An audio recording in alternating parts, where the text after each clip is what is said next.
Cottrell. Start the meeting, consent agenda. You've all received the minutes, the agenda, and the financials by email. Had a chance to review those. There was one change to the financials, and I think Nicole has made that change on the packet that you have here today. So they're just a little bit different than they were before, but slight error that our vice chair and treasurer noted as he reviewed those and got those corrected. So if there are any questions or discussion? I move we accept them as presented.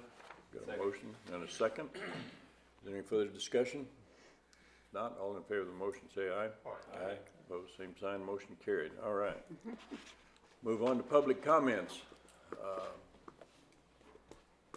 Just quickly, Mr. Chairman, your chairman was in the audience yesterday and got to see the practice run, the real presentation for the sales tax issue. But the only thing I wanted to say today is we are on the speaker circuit for the sales tax bond issue that'll be on the ballot November 7th. The city of Holcomb should be pleased if that passes, because the city of Holcomb will receive $85,000 a year that we'll be able to use wherever they want. And that's in our presentation, question and answer. But if you know organizations that we need to get out to speak about the sales tax thing, whether we think they're going to vote yes or no, we want voters to be informed before they go to the poll November 7th. And also October 17th is the deadline for registration to vote on November 7th. So we're trying to get that word out and make sure people are registered before the sales tax bond issue comes up, or the sales tax issue comes up on the ballot. Excuse me, I misspoke. So let us know at the county or the city. There's 2 of us from the city commission and 2 from the county commission who are on the speakers circuit. And they'll line up if you contact Ashley at the city or Randy over at the county, they'll let us know and get a couple of us at that particular meeting. So appreciate you letting us know if there's places that we need to go out and speak to before November 7th. Lon, just one Yes. quick, one of the things when I talk with people or they share with us, one of the major contention points is the rifle range, pistol range, whatever it's called. There would be a lot of indication that there would be a lot more support for it if there was an opportunity for the public to utilize that facility. It doesn't have to be every day, all day, or some other kind of a hourly fee or whatever, but if that were an open window, that would really help with a lot of negativity. I don't know if Tom picked that up yesterday in the presentation. Bill Clifford was the primary speaker yesterday. But that is, it is in fact, it will be available, not open, but it will be available to the public. Sand and Sage Rifle Club, or whatever that organization is officially called, it's going to be open to the criminal justice program at the college, the ROTC program at the high school, but also there will be opportunities, but it's going to be limited simply because they're going to do law enforcement training and so forth, and so there's the availability of the facility and the availability of, I don't know, Steve, what they call it, something master, the person who's... Rank master. Yeah, that's it. I couldn't think of the exact terminology. So it's going to be somewhat restricted simply because of facility availability and the range master being available, because they obviously won't let somebody just go in and start shooting. Well, we understand that. It will have a private, a public element to it, but it's going to be, scheduled and so forth. Yes. So As long as it's there and it's more widespread than what's going on now, because, the same Sand and Sage is there now, but if you're not one of their team members, right. You don't get to play. Yeah. No, And so, Good to play. And but it will be more than that, and that's why we're wanting to get out there, because we know there's some false impressions about that. There's some questions about the fire some questions about the Jenny Barker Road project. We've had some questions with regard to the zoo. Do you really need this? Well, Tom saw the pictures yesterday, and if you see the pictures, it's needed. So that's why we want to get out there and dispel any myths or rumors or false information, no matter how somebody ends up voting on the projects. Okay, thank you. Thank you. Bob, I think when Sand and Sage comes in, what they're supposed to do is supply some range masters also, not just lawn, because we don't have enough. Right. So Sand and Sage, I believe, are going to supply some range masters on those days that it is open to the public. So yeah, you won't have to, I don't think, have to be a member of Sand and Sage. It's just their involvement is they will supply some. Well, I think that could help with a lot of the negativity that's going around. That's a big part of it, and I think, like Bob said, that's the only even gray area that I've heard discussion on. But I did give a copy of that flyer to Shannon, and he's going to put that on GreaterGardenCity.com. So as well as the county website and the city website. So, Yeah, you got a good point, Tom. There's a question and answer thing that if you go to the city website or the county website, it'll take you to the question and answer, and it does address some of these things. But yeah, thank you, Tom. okay, very good. Any other comments or welcome, Vicki? Would you like to speak this morning? You know, if I had something really exciting. Something to say, you would? Very good. Thank you for your support during the Planning Commission the other day. I think it was greatly appreciated, and we appreciate you helping us move the Star Bond issue forward, so thank you for that. And okay, any other comments? Hearing none, we will move on to update from the president. Lana? Thank you. I will let you guys know that we were contacted by the gentleman that was the intern for the county this summer, and he had us provide him with the list of contact folks for the Realtors Association, Builders Association, and the Lions Club, so that they could set up those presentations to those entities about the sales tax. And we've already scheduled them for the Builders Association, and obviously Lions Club heard it yesterday. So we've certainly been assisting our partners with that. If it's important to them, it's important to us. Prospect 7173, again, that's the month, year, and the number of that project for that month. So this was the third project that we assisted in July. We're working with a retail dining establishment with site selection. We've provided 2 potential locations to them and are following up with additional information as they request it.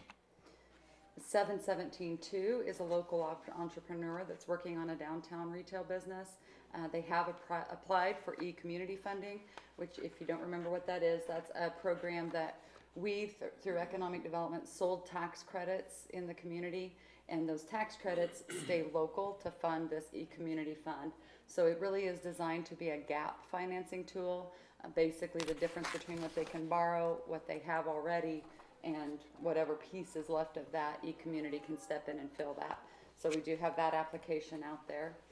We've helped them with determining markets, looking into even down to the decor of how they design the space to make it the most effective for the business they're looking at. Prospect 7171 is an entrepreneur that's looking at a downtown restaurant project. That prospect has also applied for e-community funding and is also working with Great Plains Development to determine if they qualify for any SBA lending or any other loan programs that may be of assistance to them. Prospect 6172 is a manufacturing company that, if you remember, we responded to an RFP through the Department of Commerce. We did get an update this week that prospect has opted at this point to only consider sites that are located near their existing supply manufacturers. So that may become reactive at another point, but at this time it's not an active prospect. Prospect 6171, retail and service. This is a group of entrepreneurs that was looking at opening a business. We've helped them with their business plan, organizational structure, building planning, and we continue to work with them. They also have been referred to Great Plains Development to work through any loan programs that may be available for them. 517-2 is an industrial site. We have provided them some different locations. At this time, we haven't gotten any real movement with the prospect. They were a little surprised by the prices of industrial property in the areas that they really wanted to locate. So we'll continue to work with them and see if we can find a solution. 517-1 is an agricultural-based business. They locate in high-traffic areas. We worked with a site consultant from Kansas City on this project and sent them some sites as well as some landowner names so that they could reach out and make contact as well. 317-1, we submitted 2 different rail served sites to an industrial project through an RFP through the Department of Commerce. We've not had any other update. We did submit 5 sites, if you remember, to a site selector back in December. He came and looked at the sites at the end of December, and we are still waiting to hear more from him. 816-1 is a manufacturing company that visited here in the end of 2016.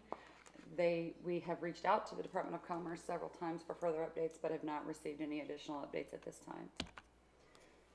316-1 is Meese & Sons Trucking. Project is moving forward. They've done some of the site work and are working through the process of completing their building plan and getting the building permit so that they can start construction. 516-2 is Value Added Agricultural Project. I have another meeting today with an additional ag producer. So we continue to work on this project and are hopeful that during the downtime for agriculture this winter, we'll be able to make some really good progress on this prospect. Senior living community is coming along well. If you didn't have the opportunity, they put out a drone flight over the site and had it on Facebook. It's a very cool little video that McPherson General Contractors did on the project. It's looking very, very good. It's amazing how much they've accomplished on that site. Transload site, things are going well there. If you haven't been out by there, you need to. It looks completely different than it did, and we continue to get great response from the community and how pleased they are to see that cleaned up and looking like an active part of our community again. Nothing new on Northwest Industrial Park. We have put out some questions as far as the roads that you brought up to us, Bob, but haven't really made any progress on that as of yet. Business assistance, obviously we continue to work on rail transportation and intermodal support, supply chain management, and helping projects as they move through the zoning requirements, logistical needs, and those types of things.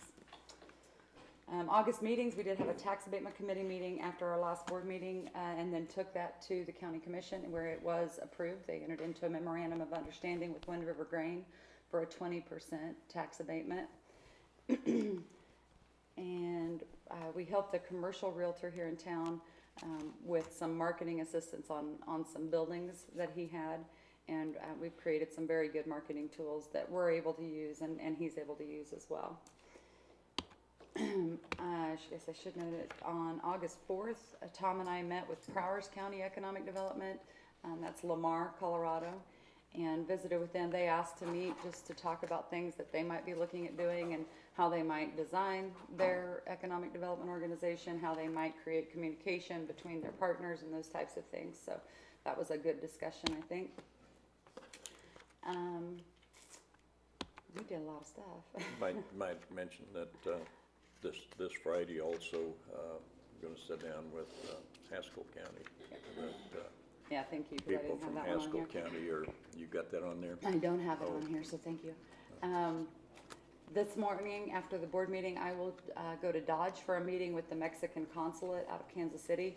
They're looking for ways that they can better work with our communities out here in Southwest Kansas to assist our immigrants from specifically Mexico through the process of gaining their good documents and potentially citizenship. So I'll meet with them this morning. We helped them to set up that meeting and to get some additional folks from Liberal and from Dodge at that meeting. And then they're actually going to come here early in September and meet with community leaders within the community. So if any of you have a desire to attend that and see what potential opportunities there are to work closer together, what we're obviously looking for is the biometric support and having a location much closer than Kansas City or Wichita for those folks to continue that touchback to get their immigration status where it needs to be. There will be a city commission town hall. Notice I didn't put the date on there, but it's the 5th Tuesday, obviously, so it'll be next week. 29th at 7 o'clock in the evening. And they are going to discuss sales tax. They've invited folks to come in if they have questions about the sales tax, that type of thing. So certainly be a good opportunity if you're interested in hearing what the concerns are that are out there, or if you have some of your own that you'd like to share. We will be closed September 4th for Labor Day. The Symetra Tour comes up right after that. CRETA conference is in Hayes on September 6th and the 7th, so I will be going to that. On the 7th, we have our legislative panel where we bring in all of the area legislators from the 55 westernmost counties. So it's a good opportunity for us to talk to them about the needs that exist in western Kansas. And then the only other thing that's probably real important on that is September 27th, we're helping to organize an Economic Lifelines legislative tour. Economic Lifelines is a transportation lobby, and they are bringing some eastern Kansas legislators out. She's anticipating 40 to 50 that they will bring out on a bus tour. They were going to go to Dodge. They wanted to show them some of the bad road conditions, if you will. We suggested that they take, instead of staying in Dodge, that they actually go out to Cimarron, cut over, and take 156 back in to Garden City, and then have their luncheon and their panel discussion here in Garden City, where they can also celebrate the success. So they're going to be able to see, for instance, Highway 156 and Highway 23 that definitely needs some attention, but they'll also get the opportunity to celebrate what they did with funding the Transload facility. So we were pleased that they were agreeable to doing that. I believe they're going to hold that at the community college, but I'll make sure you're all aware of that. They certainly want the public to come in and be a part of that. And I think we're going to cover workforce enough in Nicole's report, so I won't worry about that too much. That's all I have, sir. Okay. Any questions? Well, just one note, Lana didn't mention it, but when the Mexican consulate contacted her to put out the word to attend this session in Dodge City this morning, she also got back to him and indicated, you know, that if you want to really get close to your population and do things that need to be done, you really need to bring part of this meeting to Garden City. And as a result of that, they will be here in September. So I think that was a very effective response to what the gentleman from the consulate was looking for, and did help him make up his mind to move a little further west than Dodge City and hold the next series of sessions. So, okay. If there are no questions, we'll move on to workforce. Nicole. All right, that has the community college PowerPoint on it. As far as Workforce Connection goes, August was a month that the committees actually kind of took a break, just to kind of get ready with all the things, people were on vacation, scheduling was kind of a nightmare, so we had did you guys meet, did Resource meet? Okay, Resource didn't meet, they'll meet again in September and get the virtual job fair back up and running. Recruitment and retention didn't meet because of scheduling, but our other two committees did meet. It was good. The youth development, after taking the summer off, did meet last Friday. We had a very good meeting. Principal Nordby attended and is going to sit on that committee now, so that's a step in the right direction for us. We're also reaching out to other community organizations to sit on that committee. Livewell's in that group. Obviously, we're going to reach out to Holcomb, and we're still on that, trying to figure out what we can do for the outlying schools. Obviously, what we do here is kind of very much tailored to Garden City because of the way our high school is structured.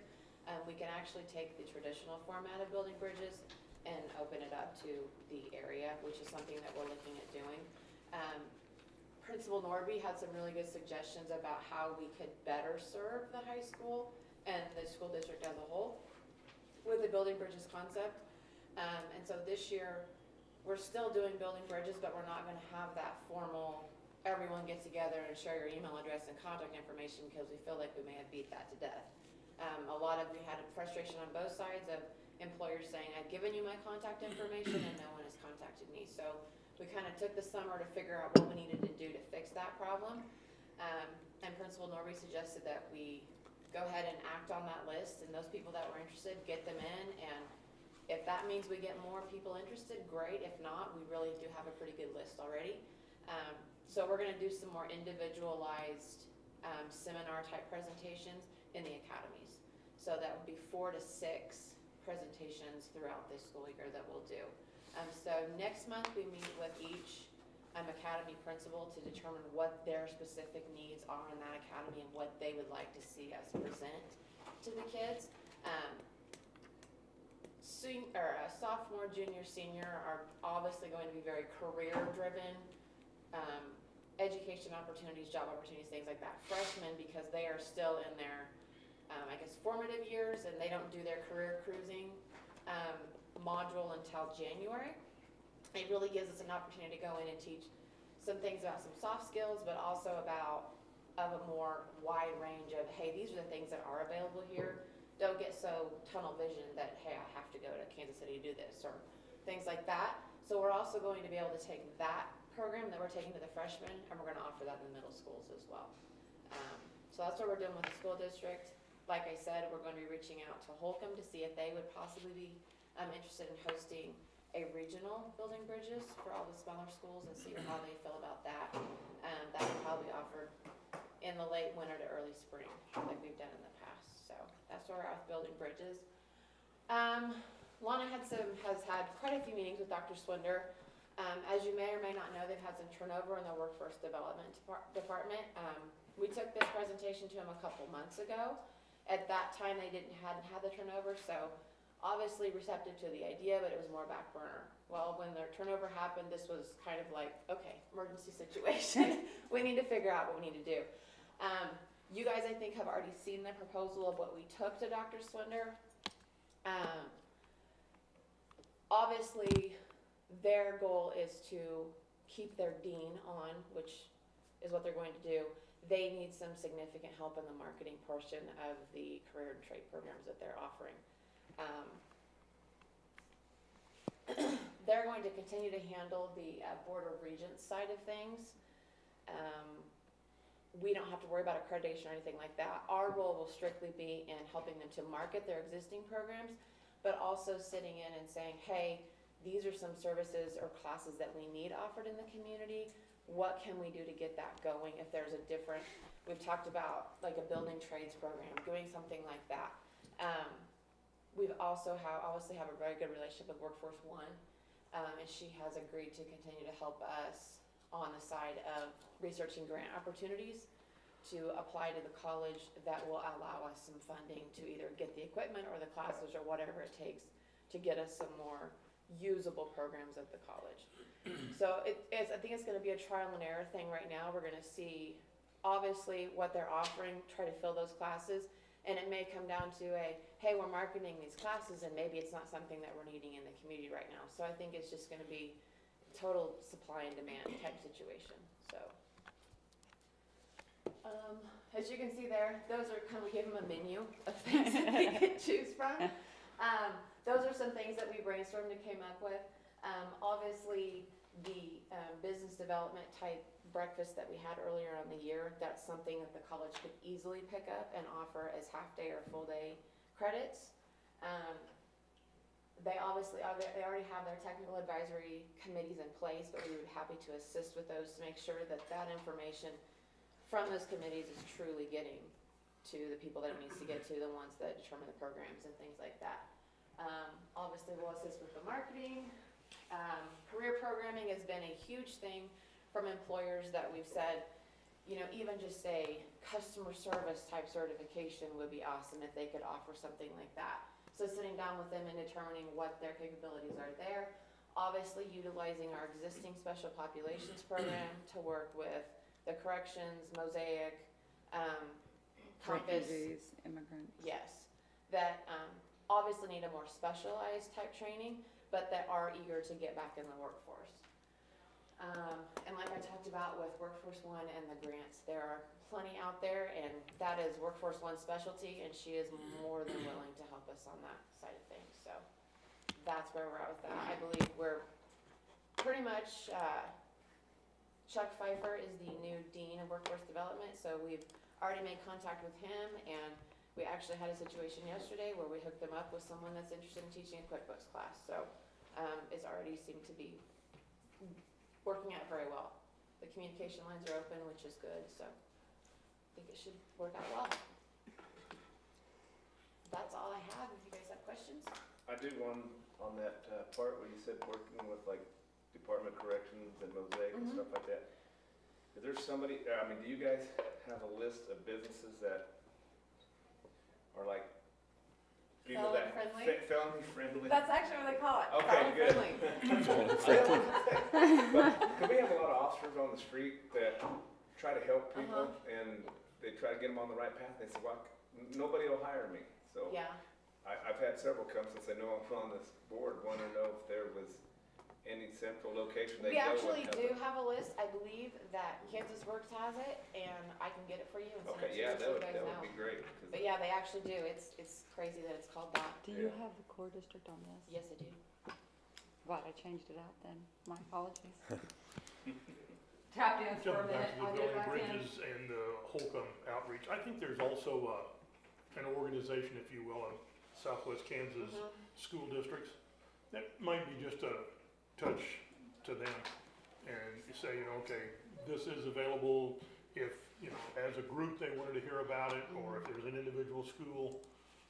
I know we worked with them a little bit when we did the tour of a construction site. one Yeah, time. we talked about doing And so the it- anatomy of the You know, building it too. would be one more spot to Yeah. hit. Well, and I think having Mr. Nordby on board the way he is going to be a huge help with those outlying communities, because he's a really strong supporter of this idea and absolutely wants the employers in the classroom. He wants that touch to be as long-term as it can be.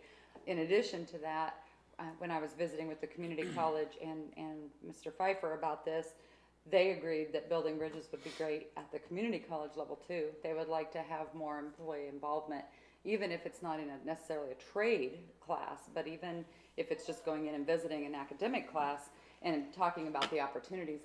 As we all know, a lot of times our community college students aren't from this area. So if we can encourage them to look at the opportunities that are here, we'll certainly improve our chances of them coming back and building a life here. So, thank you. Okay. Any other questions? All right. Thanks, Nicole. Okay, move on to new business. Lana, would you like to touch on core business district development marketing? Sure. So I think you guys might remember about probably a year and a half ago, we were visiting with the city staff and discussing what we would do next, basically what our next big push was going to be. And one of the things that we discussed in that was that we really needed to start looking at rejuvenating the core district, the oldest part of town. So we've been working on this for some time, and obviously it's a little easier when they tell us, hey, here's an empty piece of ground that we happen to own, like the Jameson property, for instance, and we say, oh, we'll build a DFA plant there. When it's an existing area with existing structures and businesses and homes, it's a little more challenging, simply because we don't get to just go in and raise everything and start where we'd like. So we've actually developed a plan that she's passing around right now, and there's two pieces to this. One of these is a development plan, so it's more along what we need to be doing to develop this property, whether that's working with our partners or looking at opportunities that exist with neighborhood revitalization, tax abatements, those types of things. And then there's another piece of this that is a marketing piece. So it's a piece that we could present to any business that might have an interest in locating here and say, here's some areas, here's some empty land, or here's some buildings that might work for your needs, those types of things. So the intent is really to build the recognition of the core district and to remind people that there are opportunities in that core district as well. I think probably the most important thing, the biggest question folks have is what is the core district? So we really talked about this at length and trying to determine what we would use for that core district. In the end, we settled on utilizing the neighborhood revitalization maps, the boundaries that were already set forth. So the neighborhood revitalization map is basically double this size, and if you can think of it, the puzzle piece that sits in that corner of it is the lower rebate area, simply because it's a newer part of town, it's newer housing, newer businesses, that kind of thing. But this area is really the original heart of the community. So it really made sense to us that we just utilize that same district as we looked at the core district for redevelopment and opportunities that we could look at for it. So some of the things that we're anticipating, we would obviously like to focus on residential opportunities that exist here, whether it's because there's some, maybe there's some dilapidated properties that we could get purchased, removed, and then build new housing in their place. Obviously, when the infrastructure's in place, it makes every project much more affordable.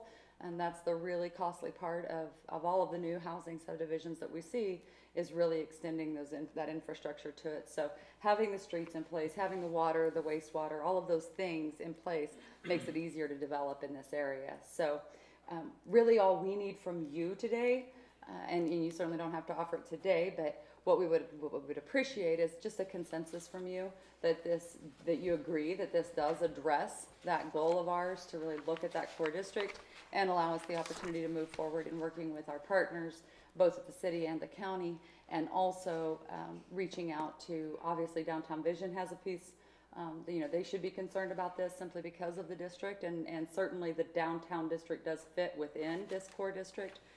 So we want to make sure they're aware of the efforts and the opportunities that they can utilize as well if they're working with a prospect. But basically that's all we really need from you at this point, is either a consensus to move forward, or at least take the opportunity to review these and see if there's changes you'd like to suggest. We're certainly nowhere near a finished product yet, but really need the opportunity now to move forward with our partners at the city and the county. I think it's a great idea with the idea of just saying, let's not just keep going wider and wider in our community, because, we're starting to see a little bit of that now, and we don't want the last thing we want is to lose our core area. Yeah. We've got to have that. I think I've always said that if you blindfolded me and airlifted me into Shulman Crossing, I might not know where I am. Yeah. But if you do that and airdrop me into downtown Garden City, I know where I am. You put me in the heart of my community, and there's no question where I am. It's obviously where a lot of our unique character lies, is in this older part of town, and anything we can do to keep it viable and keep it active and help to create more residential opportunities, I think is going to be beneficial. And I think this, pretty well defines an area that's not just the downtown area, but it does reach some of these outlying areas.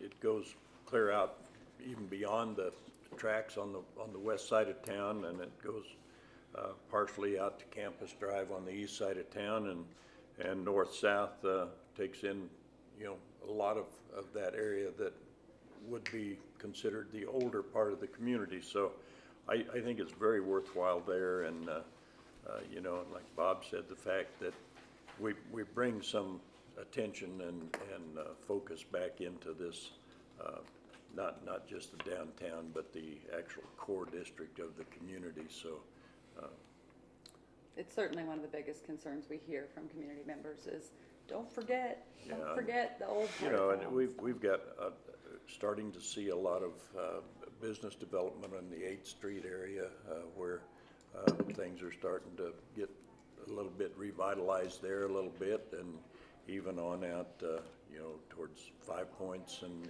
in some of those areas, why they're developing even more. So, questions or thoughts on instructions or direction for staff?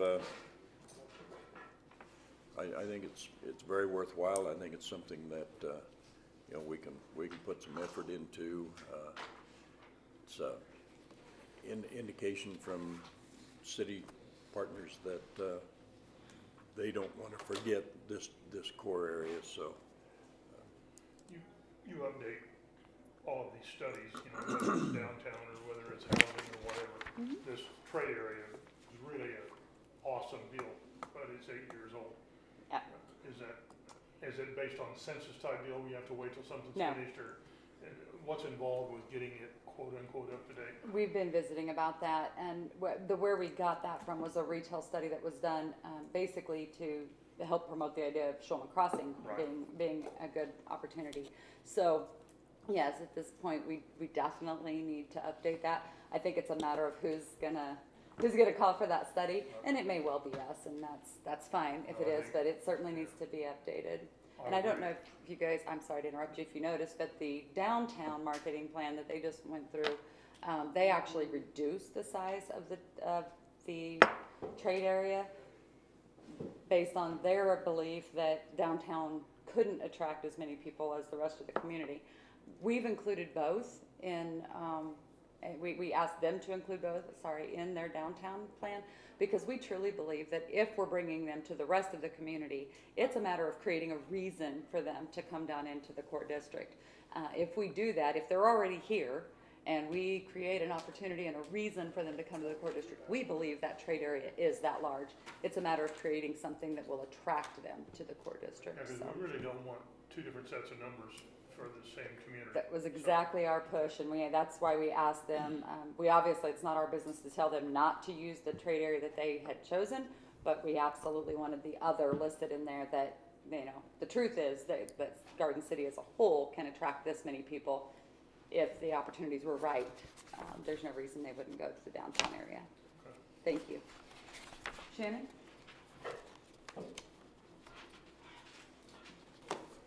We're just quickly gonna show you the Starbond project went to the Planning Commission last Thursday for its first step of approvals. If you guys remember, the Starbond has several different steps related to the project to get it through the process and to the final approval of the Kansas Department of Commerce.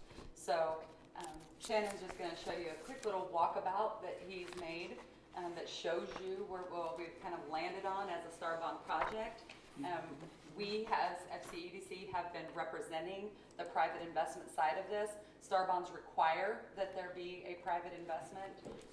So we've been acting as that representative. We feel confident that we now have the private development side, the investment from that side. So we'll continue to move forward. The next time that this will really get discussed at length will be, there's a step that the City Commission will take in September to set a public hearing for it. And then in October, we'll actually have the public hearing at the City Commission meeting. So, but it's obviously became public as of the Planning Commission, so we're happy to share this with you. So if you want to kind of take a look where Shannon's at right now, this parking lot that his cursor is in would be right between the Heritage Hotel and Water Park. It would be directly east of that between the two. Yeah, you need to put the water park in, right? It's not there. Just throw some tubes in there and it should look like a water park, yeah. So go ahead and zone in a little bit and we'll start the project. So the first building that you would see looking from the bypass side would be the Garden City Ice Arena. This is a 2-rink ice arena.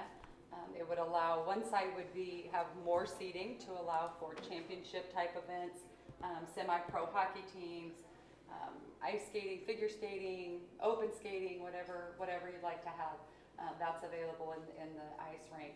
Out to the side there, where you see the little trucks, that's the World Food Truck Plaza. It's really just an opportunity for our area food trucks to come in and ply their wares during events that would take place there. So obviously there would be concessions as a part of the plaza itself, but the Food Truck Plaza, we think, just allows us to incorporate some more of our entrepreneurial businesses and give them the opportunities. So if you'll spin around slowly. Slowly. All right, so now you're looking at the back side of that. You're basically looking back towards the bypass. This is the World Field. This is a field that can be used for rugby, soccer, highlight, lacrosse, pretty much anything but cricket. Cricket doesn't fit in that, but if you look there where the flags are kind of across the top, the black lines along the bottom of that are windows. So there's a mezzanine level designed in this that allows for a private sports bar to locate in the mezzanine level. They'll serve food, drinks, those types of things, but from that sports bar, you can look out over the ice arena or you can look out over the World Field. and see what the action is out there. So a very cool opportunity, I think, to really create a place where people will want to gather. Honestly, even when there's not a formal event going on, there's no reason why folks wouldn't go out to watch hockey practices or watch people free skate or figure skate, whatever the case may be. Okay, zoom me over to the configurable fields, please. So right behind that are the configurable fields. Those are just areas where we can do different soccer practices, different field events. Rugby could be going on over there. Basically, if you can kind of think of if we were hosting a tournament, for instance, you could have the lesser games going on out here building up to the championship game within the world field, that kind of thing. Then there's another parking area there beside that. And then the other building with the tan roof that you see, that building is actually split. And a portion of that will be a privately run jump park, trampoline park. Those have gained a lot of popularity and are certainly a request that we get quite a bit here. We think it will also work really well in that specific location because you do have the hotel and water park, and it creates more and more opportunities for families to come and enjoy the area. And then the remainder of that building is a field house that can be utilized for really anything, dance, gymnastics, indoor soccer, volleyball, really you name it, it can be utilized for that. And then the little blue T-shape that's flying off into the world is what we call Headwater Plaza, and really it's just kind of there as an architectural detail, but more importantly to create a gathering place. So if we have tournaments or youth soccer going on or whatever it might be, and when they're in between games, they have the opportunity to go over, sit out by the Headwater Plaza in the grass and enjoy the rest of the facilities. So that's really kind of the overview of what it is that we've suggested to the private investor. And I think over the next couple of months, we'll be able to shore everything up, and we will definitely be in time to meet the latest extension that the Department of Commerce granted us, which gives us till December. So as it stands now, Steve's got us on track. He's got the calendar and he's cracking the whip to make sure we keep the process moving and get it to the Department of Commerce in time to get an approval. So we're excited because this is, Star Bonds are really the only tool available to communities that allow them to build this kind of a project, something that truly brings great value, not only to the folks that live here, but obviously creates a great attraction tool to bring folks from the states around us. So we're very excited about this project. Any questions that I can answer? And, as you may or may not remember, with the Star Bond issue, this gives us the ability to recapture the sales tax that goes to the state. Now, that's about, 7.25%, 7.5%, something like that. 6.5%. Close enough. But then on top of that, we have the ability to use the unallocated or unobligated portion of the city's sales tax, which gets us up to a little over 7%. Good job. Yeah, so there you go. We're getting there. We just have to work on that. But, just as a reminder, this does not add an additional sales tax. Right. So it is, a lot of people get confused because they know that there's CIDs and BIDs, which do add an extra sales tax, which is what we have, for instance, at Old Chicago. We have a CID in place. So you actually pay an extra penny of sales tax there. This does not require that. You continue to pay the same amount of sales tax that you would any other time. The only difference is that the state agrees to send us back the portion that gets sent to them and allow us to put that with our unobligated portions to repay debt on this project.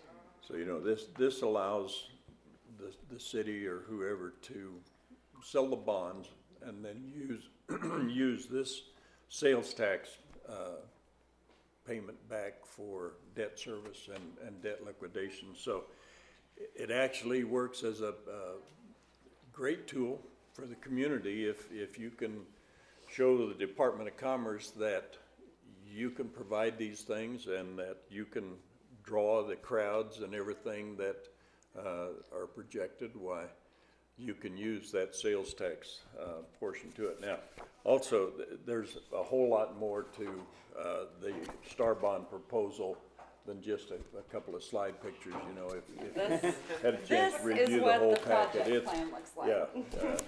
yeah, my part is this, that is what the whole project plan looks like. So, there's a lot of work and effort, and, thanks to Steve and Shannon and Lana for everything they've done on this, because there's a lot of time and effort, involved here, and, looks very positive, and I asked them if they would, since we did go to the planning commission, and it got to be somewhat, semi-public, information, why I thought it would be a really good time to, at least let you guys look at and see what the proposal is for right now and where we're at, so. So, with what you just said, I realize it's me pulling out of the air, what's the payout period projection? This I'm sorry? is What's the payout extended period out projection? to like 20 year. Yeah, I think, the Department of Commerce allows, debt service over 20 years for Star Bond project. 22. 22 years, but it's, pretty close. we estimate that the repayment portion of sales tax will be something around 25 million is what we're estimating. So, and that, what you just saw, is around a $31 million project. So obviously requires some pretty significant private investment. Okay. Any other questions? All right, we'll move on past that. You all received, over the last couple of weeks, bylaws and, chance to review those and ask for input. Bob has done a tremendous amount of work on these and researched and has, come up with some things, so I'll just let him, review these for you and cover the, changes that we've got for, proposed bylaw amendments.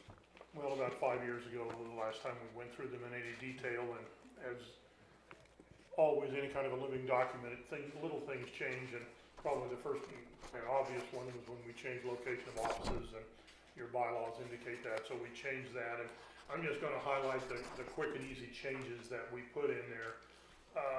We had some situations in there where it said that the board of directors had the right to change the bylaws with a simple majority. And that's really kind of a dangerous type prospect. You could come to one of those kind of meetings with 4 people and say, hey, we don't really like this, and we no longer want a president or whatever else like that. We just changed it to 2/3. Just a simple situation to where if we're gonna do something like that, we need affirmation of a larger group than that. When we do have special meetings, typically a special meetings in the Robert's Rules of Order always require that special meeting, you speak of nothing but the reason for that special meeting, that there has to be a purpose for that, and then you can't discuss anything else. And that wasn't in our bylaws, and it needs to be, just to be in compliance. And the other thing we had added in all of our bylaws when we changed them in 2012, that if for some reason we needed to have a special meeting, we didn't have to be there in person. You could be there on the other end of the phone, as long as everyone could hear you and you could hear everyone else. So we added that ability if we had a special meeting so that everyone could always do that in special meetings as well as our full meeting. We had another little detail that I don't know how we let get away, but we have a situation where our president is a member or an officer of the corporation. And then we had a deal that said none of the officers shall be compensated for any of their time. All of a sudden, Lana seemed to object. So we made it in a situation that the board of directors, which we are, she's an ex officio member, and that she cannot vote at the board. So it cleans up that situation where we can go ahead and pay her for the duties that she does. Dang it. And really, A little out of those were- compliance for a while, but nothing serious, so. We get that all back. Those were the only changes that we really judged that came forward from the various directors. So with that, I would move that we accept these changes to the bylaws. Okay, got a motion, Gary second. Any further discussion? Hearing none, all in favor of the motion say aye. Aye. Opposed, same sign, motion carried. I think it's just good, Nicole, if you would note that it was unanimous of the 5 people, so that Yes. we do have our. We have the 2/3. That's We what do I was have- looking So I for don't too. get in trouble. We Sure. do have 2/3 majority, and that would be. Mr. Chairman, we also have a quick update from Scott regarding the Greater Garden City and the Garden City Journal, that he just wants to give you those numbers again real quick to let you know what's happened over the previous month. So, Scott? All right, these numbers are from basically the last board meeting until last Thursday. The website, greatergardencity.com, we've got 5,810 visits. People actually came to the website, looked around.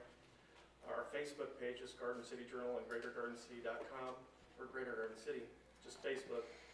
The journal had 419 page views, 39,434 post reach, which was up 80% compared to the previous month.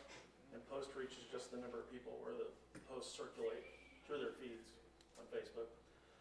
They had 16,423 post engagements, which is up 106% compared to the previous month. Engagements means somebody actually clicked on the link or looked at it or actually did something to interact with the post.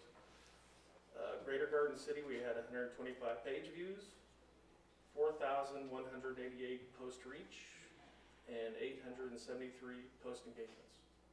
So it looks like we're slowly still getting some people. Good. Those are organic, or are they paid at all? No, They're no, all not purely paid. organic. Is your focus still primarily 67846 zip code? Are people who are looking, or are you able to tell from that? Are we getting? Couldn't tell that, but we Okay. sure do get people looking in, or we do include stuff on our reposts and Okay. posts from the area.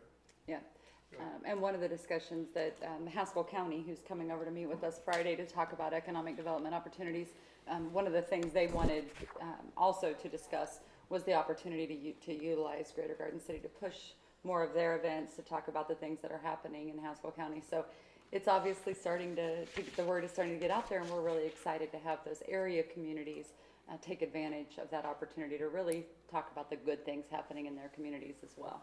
Well, I think the more, like the Star Bond issue and everything else that happens like that makes Southwest Kansas bigger.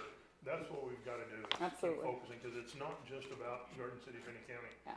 We've Well, got to have that whole region. Yeah, and I think this is the thing that, Shannon and Scott are working towards, is to find that method and find those people that, will provide this kind of information so we can get it on there, and those that'll make the posts and everything to include these parts of other communities in the surrounding areas as opposed to just Garden City. So. And I think it's really important that we continue, and I know Sam's talked about this ever since he got on the board, but that we continue to support those outlying communities in any way that we can. And I think that's always their biggest surprise, when Fowler called, when Marion County called, when Prowers County, and now with Haskell County, they're a little hesitant to ask, will we help them? Will we provide some guidance for them? And I think they're always a little surprised when we say, absolutely, we want to help you grow. Your growth is our growth. So I think we just have to continue to tell that story, because not every community feels that way. Not every area is that supportive of their region, but we absolutely are. And the more we can make sure that those communities know we're here to assist, the better we're going to be. I don't want to fill up time with everything. Good. We do so much stuff, but we did have a meeting with High Plains Public Radio with Greater Garden City, talking about how we can work together, because they have a lot of at least the Garden City Tower covers a lot of the same area as the Greater Garden City area, and so we had a discussion about content sharing with High Plains Public Radio stories and how we can get those things on Greater Garden City, then the stuff that we're publishing or our partners are publishing through Greater Garden City, how they can do that with High Plains Public Radio. So we're working on partnering together, because they do a lot of that outreach as well. So that's another avenue for us to get our stories out. That's great. I think that'll be a great relationship, so it's good to see you explore that. Okay. Any other discussions or comments, questions? Tom, just one quick thing. Last month, we had talked a little bit about trying to get with the city planning and community development to try to get an understanding, kind of exactly what the process is, because there's been some animosity building. And Lana was able to set up a meeting yesterday with the city staff, and we met with Caleb from Planning and Community Development, his two principal people, John and Roberto, and then Matt Allen set in as city commissioner or city manager. And we had a great opportunity to share some of the frustrations out there. We got to listen to what the process are. We got to go through all of the different processes that are available and basically outlined in terms of what needs to happen when. And the goal now is to go forward and have a meeting with all of the architects, construction managers, general contractors, major subcontractors that are interested to sit down with the city and once again reiterate what the flow of information and documentation is. And I think it'll really help kind of settle things and give everyone an opportunity to revisit exactly what the process is. So to that end, I think Lana has created, we're gonna meet on October the 4th with all of those entities, and we're going to, I think it's gonna be driven from the economic development side. The invitations will be coming from there because we don't want it to be perceived as another change or a revision in policy, but more an explanation of what exists and what you can expect. So I think it's gonna be a good step, and we're looking forward to that next session with all of the people invited.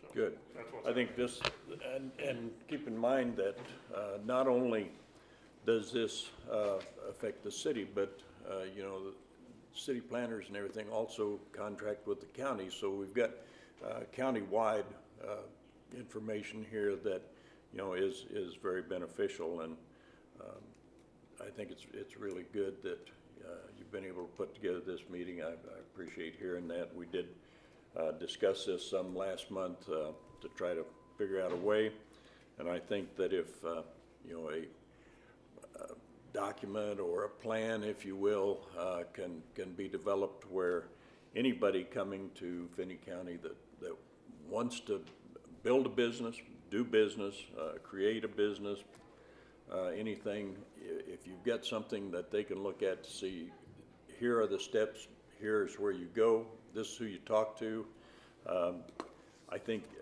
it will ease a lot of these Tensions. yeah, a lot of the tension and stuff that, yeah, and it's very easy, you know, to create misunderstandings and tension in this thing because some of these processes take longer. So, thanks, Bob. I appreciate you and Lana sitting down and visiting with them. Invitations go out, I think, as a board, if you're interested and you want to sit in and be part of that, why, you would certainly be welcome to sit in and hear and see these things happen. So we'll have Lana include you on the mailing list when it goes out, or the email list, to keep you informed and let you know what's happening there. So, okay. Upcoming events, we've got business after hours. It actually starts at 5. The tailgate starts at 5 before the game. Is it 5? I thought it was 5:30, but. No, yeah. You don't want them to be late. Yeah, I If you don't get want there, to be yeah, if you get there about 5, you should be be on first in time. line, Yeah, right? you'll be first in line, and by 7 o'clock, well, you ought to appreciate the football game. So, it will be sometime Thursday afternoon at the college Just show up. college Just show sports up. complex. If you just That's show right. up while you'll be in We'll time. see you out there for lunch, and you This can is just the stay the same rest guy of the that day. starts at 7:30 every day, right? Every day. Every day. Okay. Do you have anything I that we can't need think of to any discuss? way to follow that up, I so. have nothing that we need to have We probably do. Oh, yeah. we do? Oh, yeah. 15 minutes probably. Okay. It is 8:29. I would entertain a motion to adjourn and enter into a 15-minute executive session. If I get a motion to that effect. So moved. Steve, got him, I'll second. Any discussion? None? All in favor, say aye. Aye. And we need to be done by 9:30, so. try No, to we'll go be to done a long. paying job. I've got to be on the highway by 9, so you're good. Some of us are low man on